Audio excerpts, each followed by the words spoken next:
आज की स्पीड है 50 शब्द प्रति मिनट। And start.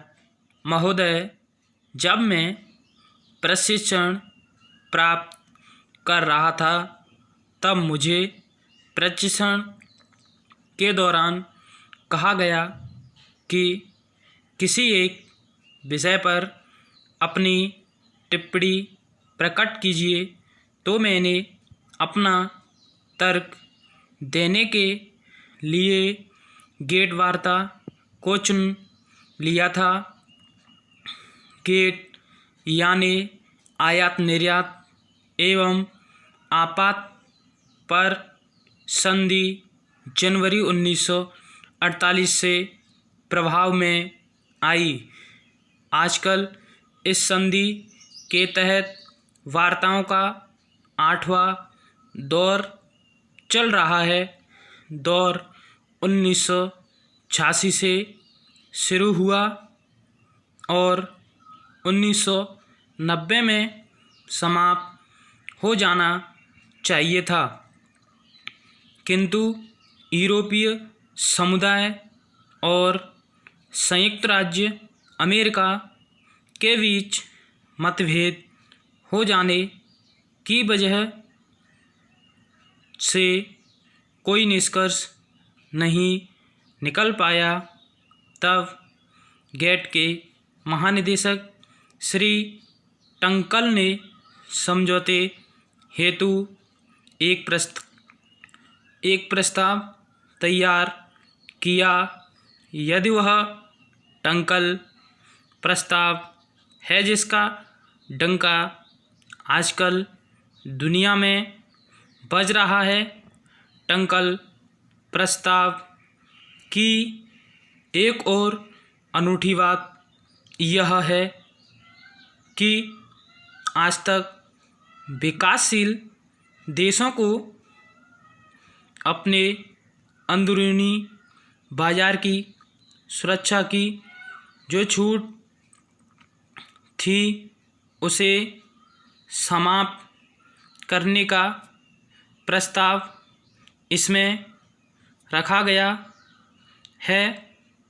तीसरी अभूतपूर्व बात यह है कि पहली बार संपदा संबंधी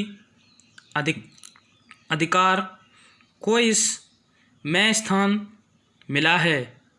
खेती में इन तीनों के मिले जुले अवसर गंभीर और दूरगामी हो सकते हैं। खेती हमारी अर्थव्यवस्था का एक महत्वपूर्ण रहा है। हमारे देश के अधिकतर लोग खेती द्वारा रोजगार पाते रहे हैं। हमारे सकल राष्ट्रीय उत्पादन का बड़ा हिस्सा खेती से प्राप्त होता रहा है।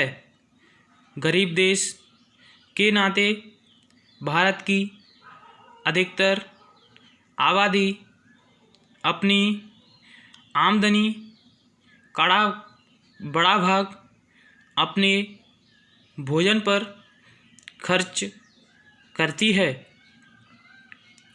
इसके अलावा हमारे कई उद्योग भी खेती से प्राप्त कच्चे माल पर निर्भर हैं।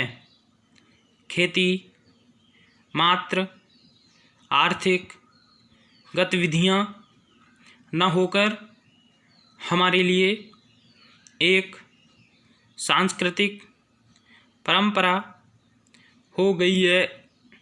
यदि देखा जाए तो टंकल प्रस्ताव मूलतः उत्तर में स्थित विकसित देश का हित साधक है। दरअसल यह प्रस्ताव बहुराष्ट्रीय कंपनियों से सरोकार व्यक्त करता है। यद्यपि अतिरिक्त उत्पादन ठिकाने लगाने की चिंता इसके मूल में है। इसके विपरीत दक्षिण के देश की मूल चिंता उत्पादन बढ़ाने, वितरण में समानता लाने, खाद्य सुरक्षा हासिल करना है। टंकल प्रस्ताव पर गंभीरता पूर्वक विचार करने का मतलब सिर्फ सीधे खेती से संबंधित है। इसका अर्थ यह नहीं लगाया जा सकता है कि अन्य हिस्सों का असर खेती पर नहीं पड़ेगा। वर्तमान दौर में खेती गेट वार्ता केंद्रीय बिंदु बनी हुई है, जिसकी सफलता यूरोपीय और अमेरिका के बीच समझौते पर निर्भर करती है। आज तक खेती को गेट धारा से मुक्त रखा गया था। कृषि पर अंतर्राष्ट्रीय व्यापार की शर्त लागू नहीं होती थी। ऐसे में आज यदि खेती एकदम से केंद्र बिंदु बन जाए तो ऐसा लगना स्वाभाविक है कि शायद खेती एक ऐसे संकट में फंस गई है जिसका अलग अलग पड़ गए राष्ट्र अपने आप कोई हल नहीं खोज पा रहे हैं।